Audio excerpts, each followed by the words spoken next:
What's up, YouTube? My name is James Wirtz with JTH Carpentry. This is an 1890s Victorian home in Denver. I had the opportunity to do a lot of the carpentry work on this house, so I'm going to give you guys a walkthrough.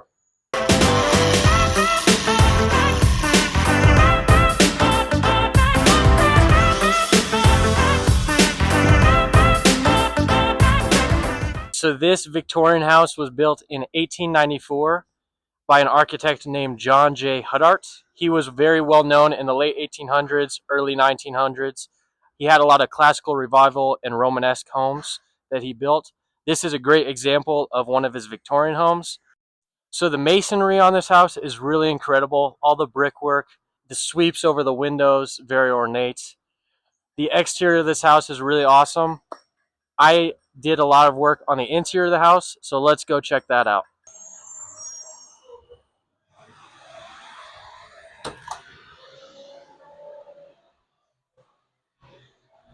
This is the entryway. It is pretty much all original and it's super gorgeous. The main wood used in this house is quarter sawn white oak. Very amazing newel post, and you have housed stringers. This railing height is a lot lower than we typically build today, but it gives it a nice sense of classical architecture. So we got two original pocket doors here. Pretty amazing. And then if you come into this room, this is the first room where I started doing trim work in. We did all the custom base in here, all the custom casing. So this window in the front was pretty tricky. We've got an exposed brick wall.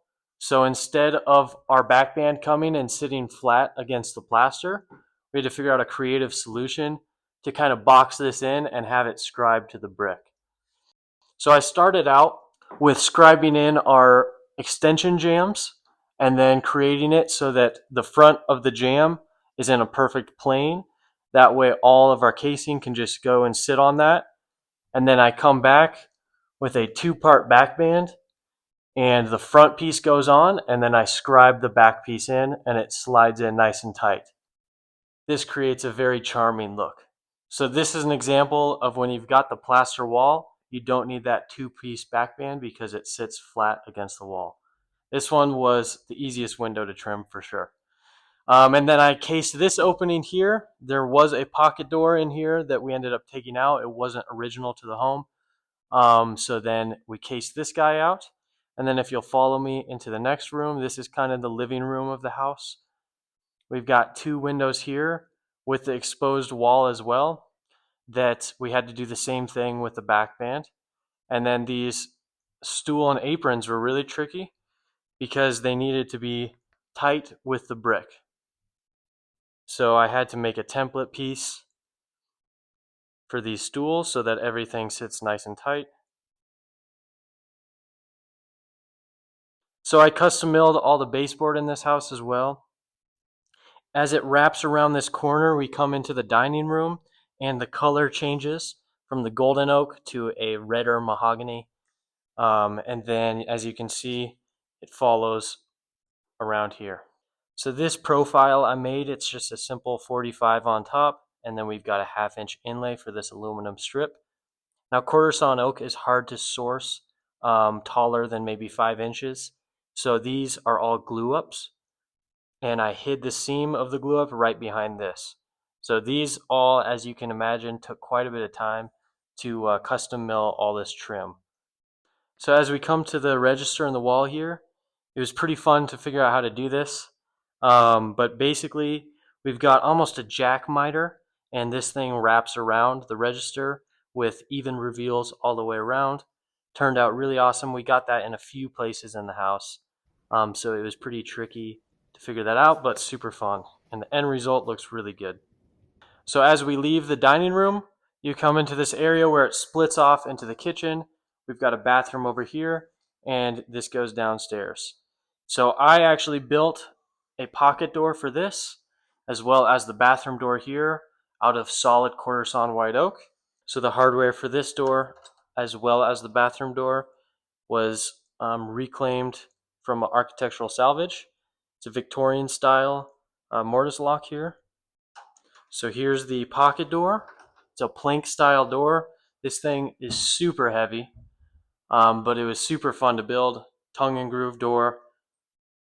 And we've got this hanging from a very high quality track. So it's got super smooth operation. And it was pretty tricky because in the kitchen here, if you come around, this is the cabinet for the fridge. So this thing slides into the cabinetry for the kitchen.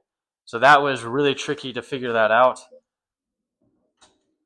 but it turned out really awesome. So here's the bathroom door that I made. It's a 5-piece true mortise and tenon door.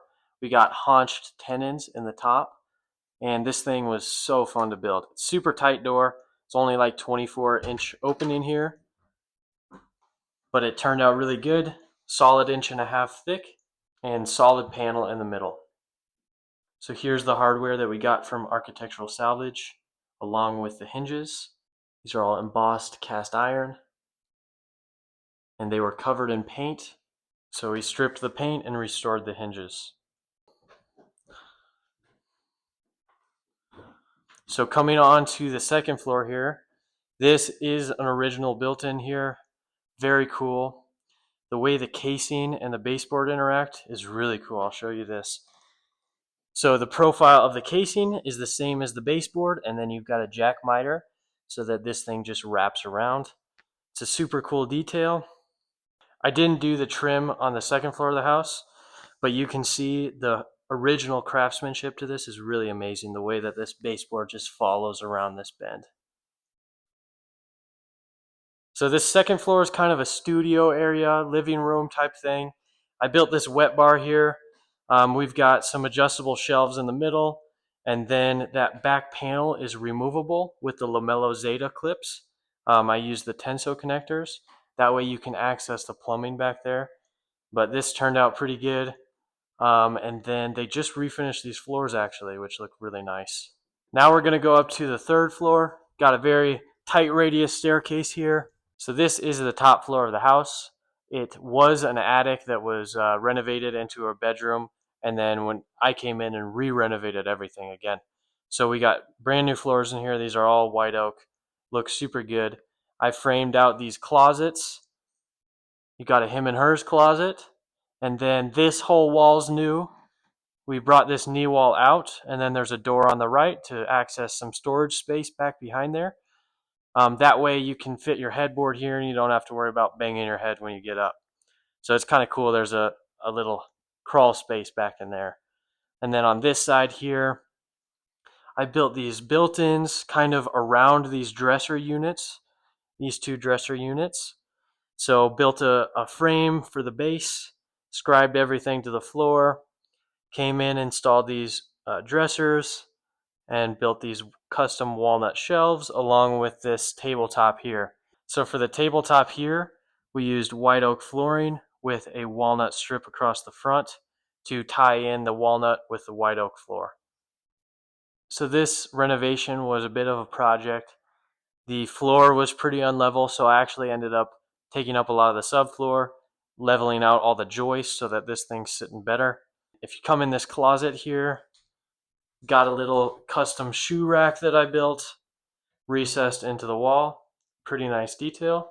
I installed this shelving system in both of the closets. So to tie in this third floor with the first floor, we've got the same casing and back band installed around these windows. The back band wraps all the way around, which is really nice. All these joints, as well as all the joints on all the other casings, have a biscuit in them, and then some glue, and these were pinch dogged to get a nice tight joint. And then the stool and apron are the exact same as we got in the first floor too, and we purposefully left these a little bit deep, along with the ones in the first floor.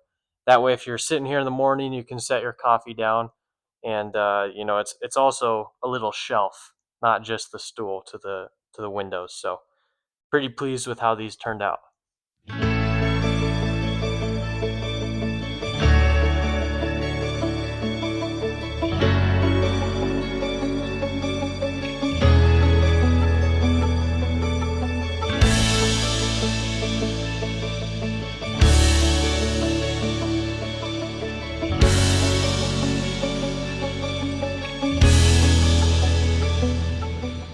So guys, thank you so much for watching this video. Hopefully you enjoyed the walkthrough.